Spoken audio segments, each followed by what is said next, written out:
Bonjour les amis. Aujourd'hui, je vais répondre aux 7 questions les plus fréquentes concernant les droits d'auteur ou le copyright des articles scientifiques. Alors cette vidéo s'inscrit dans une série de vidéos dédiées à la rédaction scientifique. Pour celles et ceux d'entre vous qui n'auraient pas vu les précédentes, je les invite à les voir sur ce site. Et sans plus tarder, attaquons les droits d'auteur.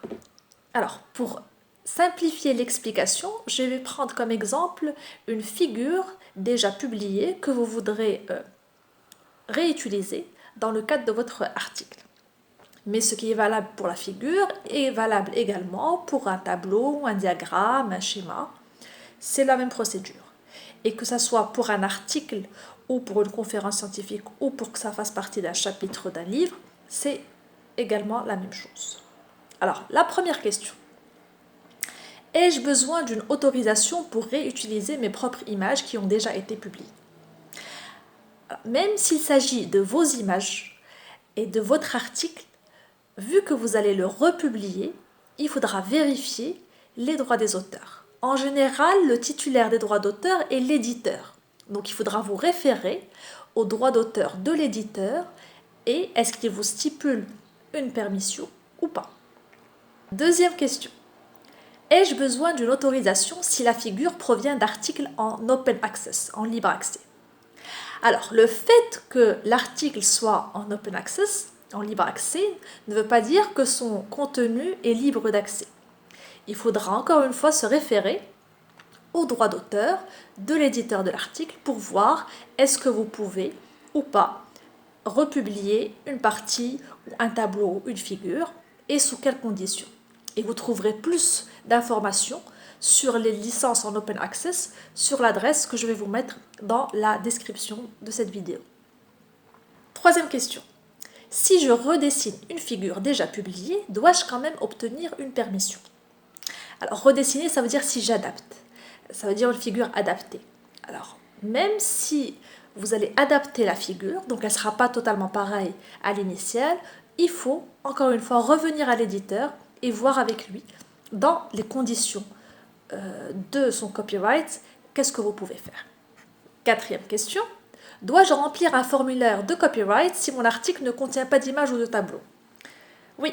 Alors, une fois que vous allez soumettre votre article et qu'il sera accepté, avant sa publication, les éditeurs vous transmettent un formulaire de copyright qui doit être signé par vous en tant qu'auteur principal et pour l'ensemble des co-auteurs et qui stipule justement que le contenu que contient l'article est un contenu propre et que vous ne l'avez pas copié d'ailleurs.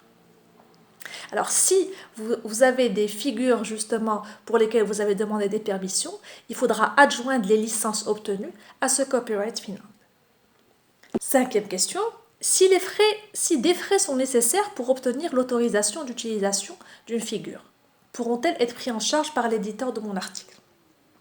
Alors, en général, l'autorisation d'utilisation de la figure est gratuite. Mais cela dit, pour certains publishers, donc pour certains éditeurs, ils demandent des frais et ces frais seront à la charge de l'auteur, donc de vous. Pour finir, 2 questions, permission et citation. C'est 2 choses différentes. La permission ou la demande d'autorisation, justement, c'est quand on va demander à l'éditeur de nous donner l'autorisation d'utiliser cette figure ou ce tableau pour notre article dans un cadre précis. Il va nous dire oui ou non et il va nous dire est-ce qu'on a besoin, si c'est oui, d'une licence et dans quel cas, quelles sont les conditions de l'obtenir. Et en général, qu'on obtienne la licence, qu'on ait besoin d'une licence ou pas, dans les 2 cas, on va devoir citer la référence princeps de l'article. Donc c'est la citation. Dans certains cas, on n'a pas besoin d'une licence, mais il suffit de citer l'article princeps et de remercier les auteurs. La dernière question, c'est l'adaptation et la reproduction. Quand on dit adapter une figure, ça veut dire qu'on va y apporter certaines modifications, aussi minimes soient-elles. Ça peut être un changement de texte, la barre d'échelle, la couleur de la flèche. Ça sera à ce moment-là adapté de. Et si on va mettre en bas la reproduction, donc si on va dire que la figure a été reproduite, ça veut dire qu'elle a été republiée à l'identique de l'original sans modification. Voilà, donc c'est tout pour cette vidéo concernant les droits d'auteur. J'espère qu'elle vous sera utile. Prenez soin de vous et surtout restez motivés. À très vite.